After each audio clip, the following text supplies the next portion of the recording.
While perusing around the internet, you can find some interesting things. Some of them are true, others are not. This one, unfortunately, is true. Asking Alexandria were recently examined, interviewed on a website, and the result has actually caused a bit of a stir, not only in my own soul, but probably in the souls of any person who is probably unfortunate enough to read it. So for the first time ever in the history of this channel, it's time to do some live reaction as I read this article aloud to all of you. For those of you that want to read the article, and instead of having me read it to you like we're, father and child, I'll post a link in the description box. Son. Rising metal stars Asking Alexandria have recently shared some honest thoughts about today's state of music, giving metal gods Metallica both major kudos and a bit of bashing. Singer Danny Worsnop and guitarist Ben Bruce reached the subject while discussing Nirvana, dubbing them genius. Okay, I'm going to stop right there. Nirvana is a tremendous band, don't get me wrong, and one of the most important bands from the grunge wave that occurred in the 1990s. However, whenever you take a look at my list, they're actually kind of low on it. There's more important bands really in the grunge scene. Nirvana just happened to be the one that sort of broke through and became the huge success that they were. Kurt Cobain, of course, became an instrumental figure, and aside from that, well, we all know the remainder of the history. But also noting that the very few heavy acts managed to survive the massive grunge wave in the 1990s. Singling out Guns N' Roses as one of such acts, as well as Bon Jovi. But they were country, adds Danny, the duo focused on Metallica. Let's stop right there again. There's a lot of groups that actually were able to survive this. It's not something where they necessarily failed or died or bands were broken up. They still continued on, either that or had long periods of dormancy. Now, it's very true that grunge in the first part of the 1990s did its fair share to really annex out the speed metal and the hair metal from really the public eye. But whenever it came to the bands actually releasing music, or at least, trying to come up with some material, even if it meant drastically changing their sound, well, they still existed. So, and really, whenever you talk about Guns N' Roses and Bon Jovi, firstly, Guns N' Roses were one of the hottest acts at the time, and they kind of came a little bit late to the party. So the anticipation of Use Your Illusion Part 1 and 2 was definitely something that carried over into the 1990s, thus effectively causing that to circumvent them from this argument. Of course, as we saw in the first part of the 1990s, Guns N' Roses essentially killed themselves as opposed to being killed by grunge. Bon Jovi being country, that's just ludicrous. Bon Jovi being a classic rock act and one that definitely rose within the hair metal scene, well, I think we all know what they're trying to get at there. That John has this country vibe to him and everything like that, and he doesn't really fit the mold, at least in their opinion. In my opinion, they are still classic rock, but yeah, they're kind of on the low end. But anyway, the duo focused on Metallica saying, they're a different breed, they're untouchable, they're shit now, and they're still the biggest band in the world, Bruce told Radio.com. Just for Worsnop to sarcastically chip in, rolling his eyes, great drummer. Is Metallica really the biggest band in the world right now? It's probably true that they are. With AC/DC talking and rumoring about the potential for retirement and then saying that they were going to continue onward, Metallica definitely has that crown, a crown that they probably had even before this news even became potent. One thing that could be said about this opinion is the fact that Metallica's material, certainly for a lot of traditional metal fans, hasn't seemed to have been willing to be touched ever since the Black Album or Injustice for All depending on who you speak to. That being said, a lot of the material that came after it, for a lot of new fans, or a lot of fans that are willing to accept things that aren't thrash metal, through and through, definitely are still some enjoyable works. Now, we all know my feelings about Saint Anger, but we also know that I said something specific in my re-review of Saint Anger in 2013. I stated that whenever you listen to stuff that has come out ever since Saint Anger's release, you start to recognize that Saint Anger's a hell of an album. It's one that's much better than half of that stuff. Guess who's actually included in that statement? That's right, Asking Alexandria. They continue on by saying, discussing their modern peers, the guys didn't hesitate to bash young acts, saying that it's bands who are causing the problem, not the radio. People are saying radio's dying now, radio's useless, but that's completely not true, Ben said. Actually, one of the biggest problems with radio is the fact that the real gap between the amount of listeners that a modern radio station gets for pop and, wuss rock or stuff that's not Asking Alexandria is much larger than that of a radio station that's going to play modern alternative or modern metal. the gap is actually to the point where it's a couple of 100 percentage points more. So, for example, perhaps a modern rock station will reach 6 million listeners, which is really a high number, but I'm using this just kind of as an example. A modern, rap slash pop slash, wuss rock radio station will reach 18 million or even 24 million. Basically, those large numbers are just displaying that there is an exponential gap between the radio station culture whenever it comes to two genres of music that at one point during the 1990s shared a concurrent base of music fans that were listening to them. Now, obviously, you can touch base with all of the different innovations that have come forth within the past 15 years. The advent of the internet, online/satellite radio, the fact that there's so many more options out there now, as opposed to there just being the option of whatever your FM tuner was able to pick up. However, that all being said, the real problem truly is the fact that there's too many options. So it all can't be, shared around to everybody because, as I said in my video, why I think most local bands fail, if everybody's doing it, then where are your viewers coming from? Where are your fans coming from? It's something where you have to be happier with smaller numbers, principally because that's your entire reach. Because everybody is thinking that they can do exactly what you can do. And the radio has, in fact, become, in a large by and part, kind of a hard tool to really access. It's something where you do have to kind of tailor things to your listeners, especially if you're in the rock genre. You need to tailor it to the people who are actually going to tune in and listen to it, as opposed to playing things that are kind of out of the ordinary and things that really only tailor to a smaller subset of the music population of your area. This is something where you have to have a bold and dynamic view, and that sometimes means listening to a lot of bands that, well, have been popular by default for the past 3 decades, Metallica included. Why you'll never hear Asking Alexandria on the radio is pretty simple, and it's not just because, they suck. It's actually because this is a subsection of individuals that will probably only reach numbers that are probably within the tens of thousands. And that's really also me being very, very kind. Whenever you think about it, their last album only sold about 10,000 copies in its first week, maybe a little bit more. So to imagine that all 10,000 of those people would be in one area and listening to the same radio station is ludicrous. This is something where a song like that might be picked up by about 100 to 200 people in an area, and that could be considered a relative success story.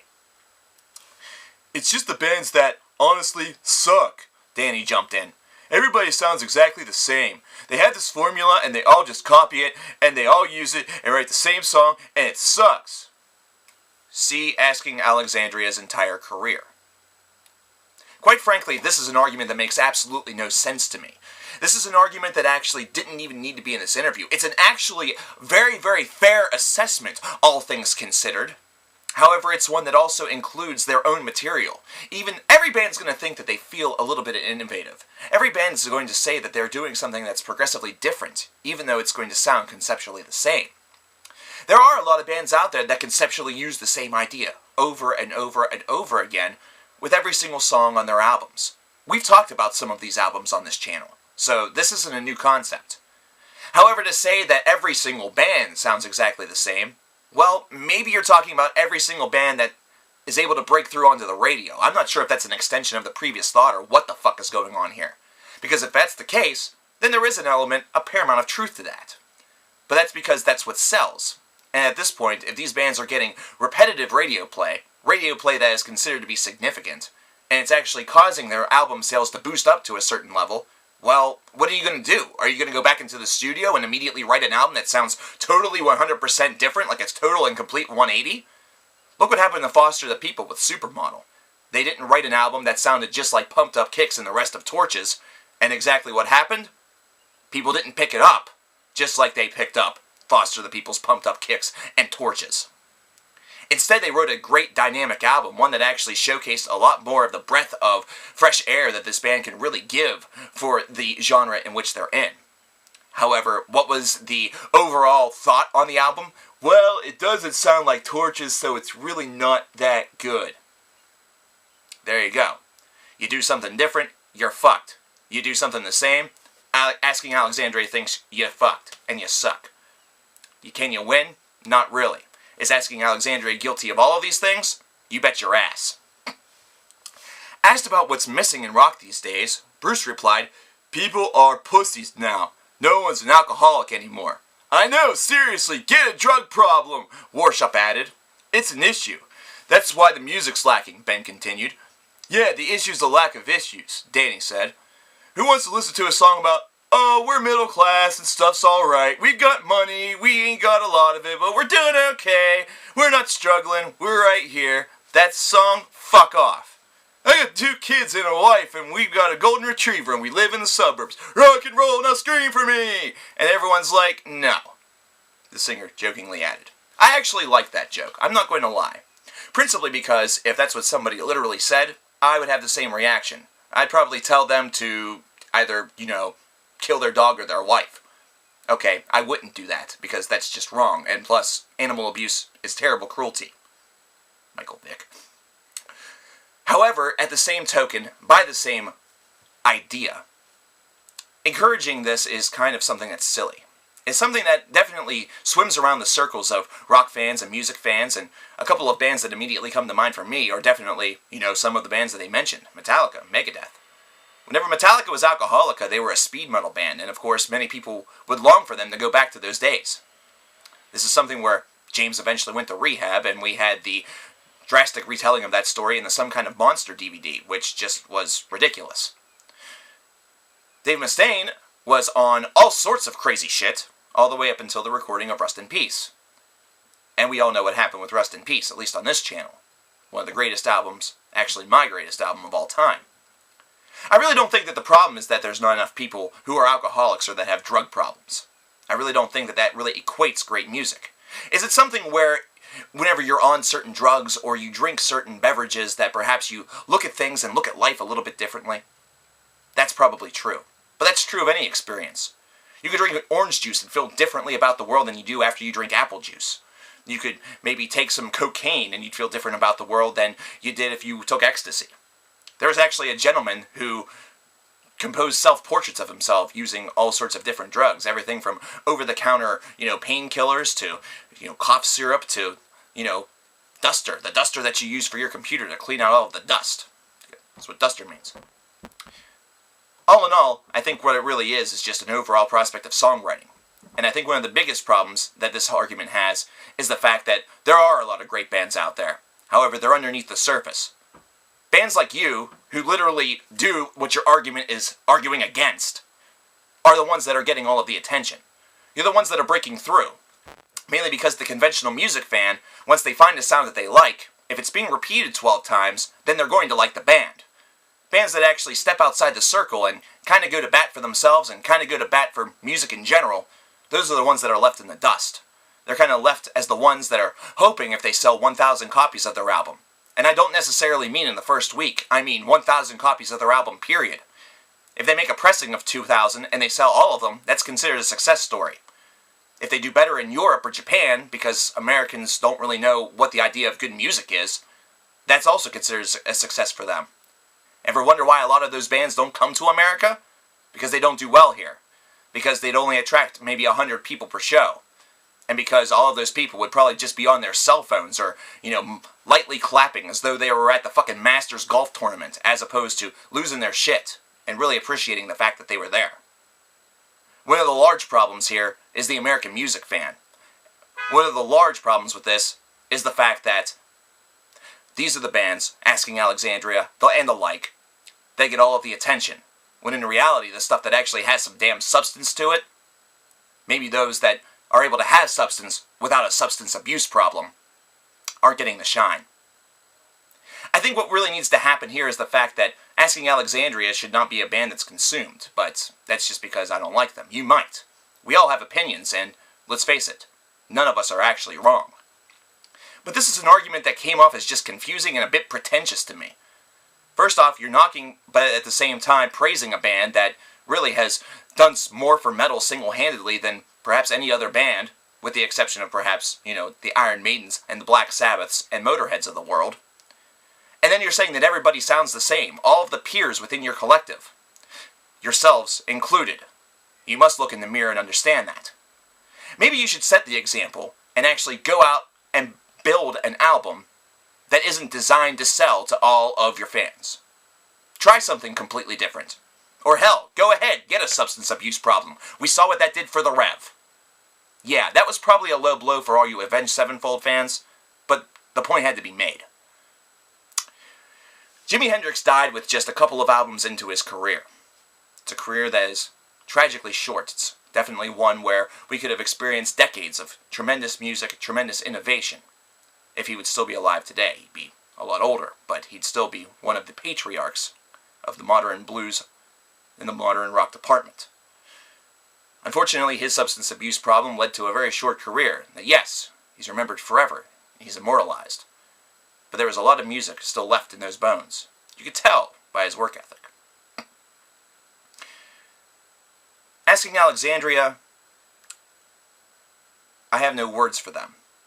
I find this argument to be silly. I find this argument to be ridiculous. And really, if you support this argument, quite frankly, you're part of the problem. If you're out there saying, yeah, they're totally right, everybody sounds the same, it all sucks, Metallica sucks. I know that I've said some bad things about Metallica, but I still have respect for them.